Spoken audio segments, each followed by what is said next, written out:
wanted to talk about this a little bit just because it was annoying to me, and I think it was annoying to you as well. But uh, the officiating crew for the Columbus game taking the hit from behind, two consecutive hits from behind in short order, really close to each other, and having both of them even out penalty wise because the Canadians retaliated. One was Arbor Jacki getting a fighting major and a roughing minor, Yeah. which was really n'importe quoi, which is like really like, I don't want to give you an instigator.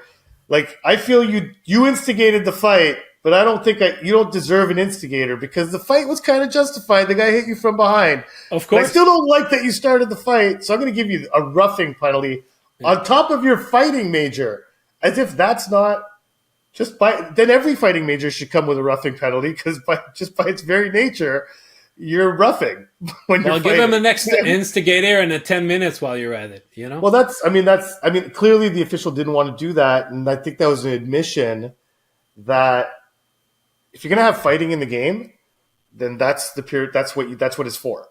Yeah. It's to fight a guy who just hit you from behind illegally and show him that there's consequences to doing that, so he doesn't do it again. That's really when everyone says fighting is the thermometer for the game. That's what it's a deterrent. It's supposed to be a deterrent. So if you're going to allow fighting, then you can't tack on an extra minor and you can't have that even up. And so what happens a few minutes later? Because the Columbus Blue Jackets paid no consequences for that hit from behind, they go and hit another guy from behind. And again, Tanner Pearson jumps in to defend Alex Newhook and winds up getting tagged with a roughing minor. And it's just like, what are you guys doing? Like, what is the egregious offense here? And it was like such an easy solution. So the first one, no roughing minor on Jacki, fighting majors, hit from behind. And on the second one, if you want to give Pearson a roughing minor, then tack on a roughing minor to the other guy, which they do all the time. Even if a guy is not instigating or is not doing anything to provoke a roughing penalty, if he's involved in a tussle or anything after the whistle, all the time they'll send both guys off, even if it's just one guy who's really the aggressor, So it just bugged the hell out of me the way they handled that. I mean, these are NHL officials. They should know how to maintain the temperature of a game, and they're really lucky that game didn't get away from them because it could have. Yeah, so I was not at the Bell Center for the game yesterday, and so I listened to it on RDS, and after the game, the guys were saying the Canadians lacked discipline because they had two power play opportunities offered to them, and they screwed it up by retaliating. But it's weird because who said that? But who said that on RDS? Was it a former player? Yeah. Oh yeah. So that strikes me as odd because me as odd. That's not a player's mentality usually. I mean, it's pretty rare that you hear a player say something like that. Well, listen, I find that this is strange to me because let's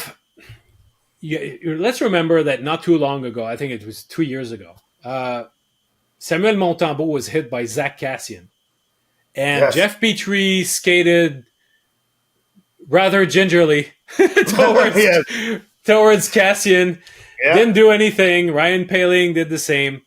And there was an uproar among the fan base saying, how come they did not go out and defend their teammate who had just been hit?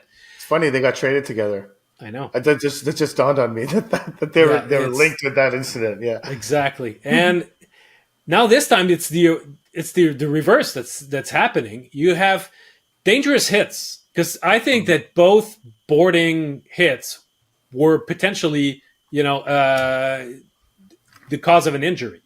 They're dangerous plays and they should not be accepted. And the reason why it's only a 2-minute penalty really eludes me because you choose to punish the retaliation and say, dude, you should have kept your cool and not retaliate. You choose to penalize the guy for that.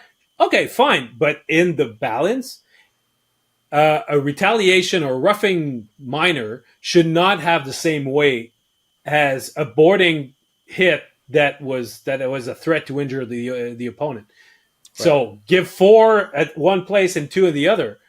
But I was talking Columbus Columbus has to wind up with a penalty to kill. For sure. because Yeah, none of that I agree. happens Yeah, if there's no hit from behind in the first place.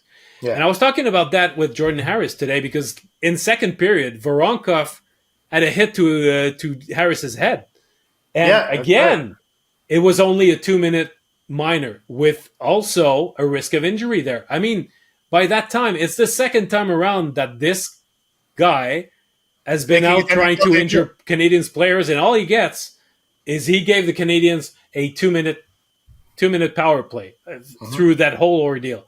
So, so I asked What? Harris. I said, "Well, if you have to draw the line between team toughness, showing solidarity, and go out to defend your teammate versus having to, to